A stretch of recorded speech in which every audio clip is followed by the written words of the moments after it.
Being awake.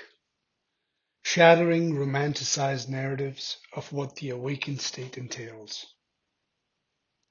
I was asked by a reader recently what it feels like to be awake, to live in a predominant state of presence and with a persistent awareness of being, as he imagines I do. To which I responded blandly, it can feel pretty shit. He appeared flummoxed by the statement.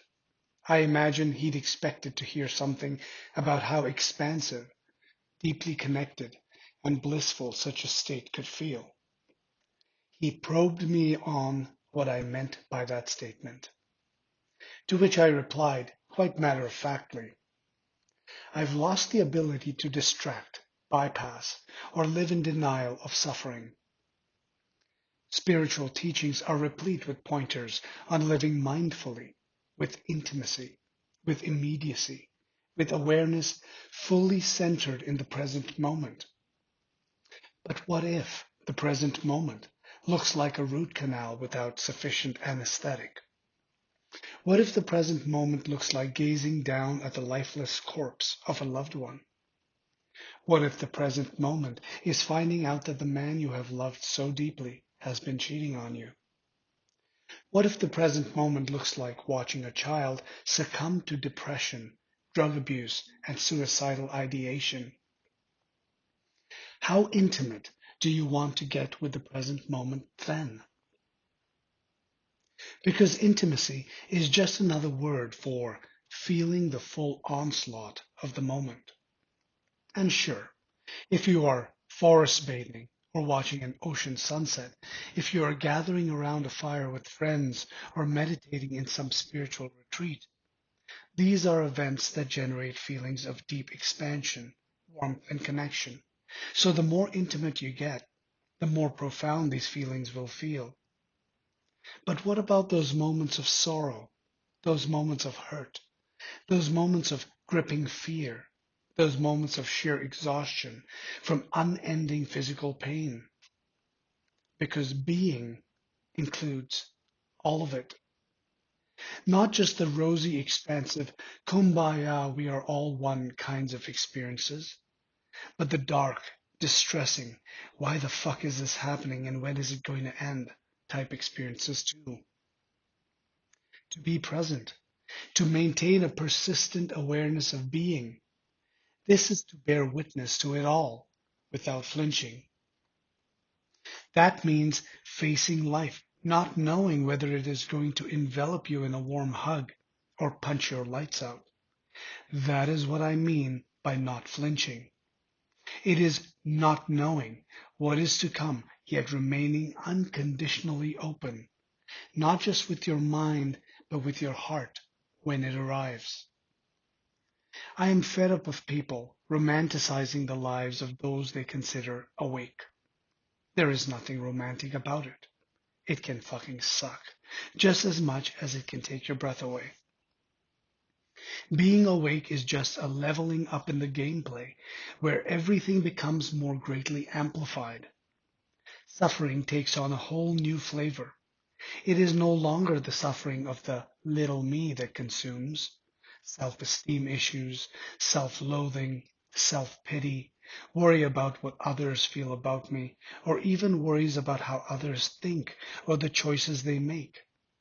Instead, it moves into an archetypal realm more related to the undercurrents within the collective. One's suffering becomes less connected to specific personal events and more related to general systemic and emergent patterns within the collective unconscious. A couple of years ago, I was asked to attend a tech conference in Las Vegas for work. I hadn't been to Las Vegas in 20 years, nor did I have any desire to go. However, as my attendance was compulsory, I agreed to the trip. I'll mention here that I am no stranger to casinos, having been an avid poker player in my 20s. Yet that was a life I left behind after my spiritual awakening experience. From the moment I entered the lobby of the Wynn Hotel, it felt like I had entered an energetic black hole.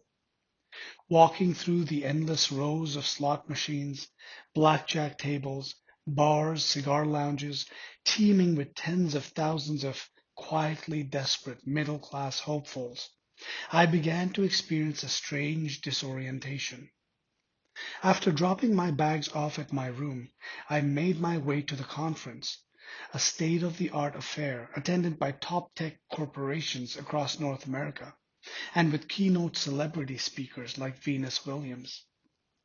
Giant ballrooms with giant audiences, larger than life personalities presenting upon larger than life stages. Human theater at its zenith. Yet, beneath that veneer of success, growth, innovation, inclusivity, passion, purpose, drive, and connection, all buzzwords that the marketing machine kept repeating that whole week, I felt a dense, energetic malaise descend upon the room. A black, viscous, sticky, oil-like energy field composed of lack, desperation, fear, grasping, clinging, control, alienation, disconnection, and greed, enveloping the hearts and minds of all those in the room.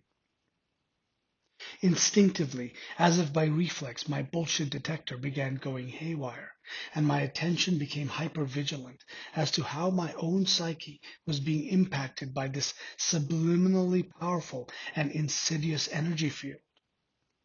I went to bed that night, fairly certain the next 6 days were going to be challenging, but optimistic I would get through them.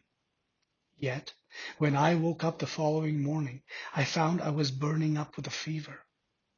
Over the next 14 days, I suffered one of the worst flus I have ever experienced. I could barely walk, talk, or think straight. The level of fatigue I felt for months afterwards was nothing like I had ever known. And while the cause of the illness may have been some kind of cold virus, it wasn't COVID. I have no doubt whatsoever that the psychosomatic impacts of that dark energy field had utterly wrecked my immune system, allowing what might have otherwise been a fairly benign viral reaction to thoroughly ravage me. This is an example of what I mean by the leveling up of suffering. While most people in that conference were suffering personal anxieties like, will I make the deal?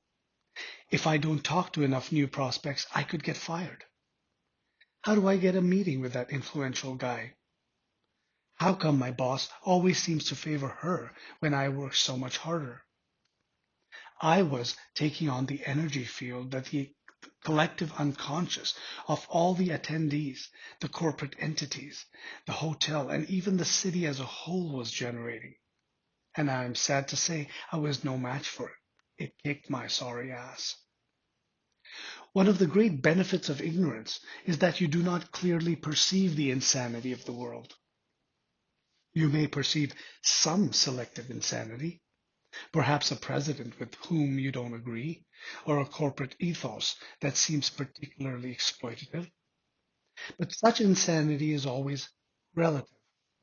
In other words, there always appears to you to be some sane alternative, a different presidential candidate with better values and judgment, a more socially responsible organization that is not driven purely by greed. I am not talking about that kind of insanity. I'm talking about the absolute kind. Being awake requires witnessing an all-pervasive insanity envelop humanity and cast it into a stupor of ignorance, separation, and petty self-interest. It is to see that an ancient and profound sickness has gripped humankind, and it is no measure of health to adjust to its ways and values. The options become apparent. 1. To disavow human society altogether and live as a recluse. 2. To persist within human society in a state of perpetual spiritual tension with the forces of ignorance that drive it. My own lifestyle has been an amalgamation of the two, whereby I have receded far enough from the epicenters of cultural chaos and into a rural life which provides me abundant access to nature.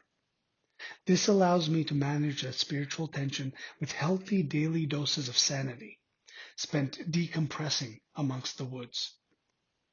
Yet, like Randall McMurphy, the protagonist of the book One Flew Over the Cuckoo's Nest, I feel a strange sense of loyalty towards my fellow occupants of this global asylum. And like McMurphy, who had plenty of chances to escape, yet chose to stay for the sake of his brethren, I feel drawn not to recede from society entirely. This is one of the reasons I am inspired to continue writing and sharing.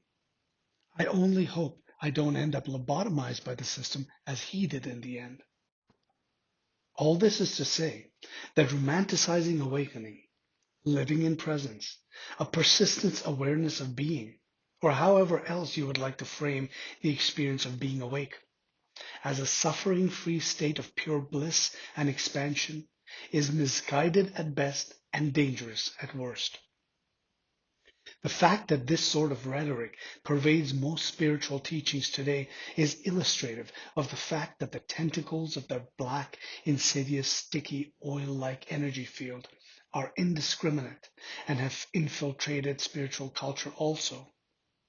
And while the marketing machine churns out ubiquitous buzzwords such as mindful, joyful, oneness, love and light, higher self, soul purpose, truth, unity consciousness, it is in reality driven by those same unconscious and ulterior motives of lack, desperation, fear, grasping, clinging, control, alienation, disconnection, and greed enveloping the hearts and minds of those who participate.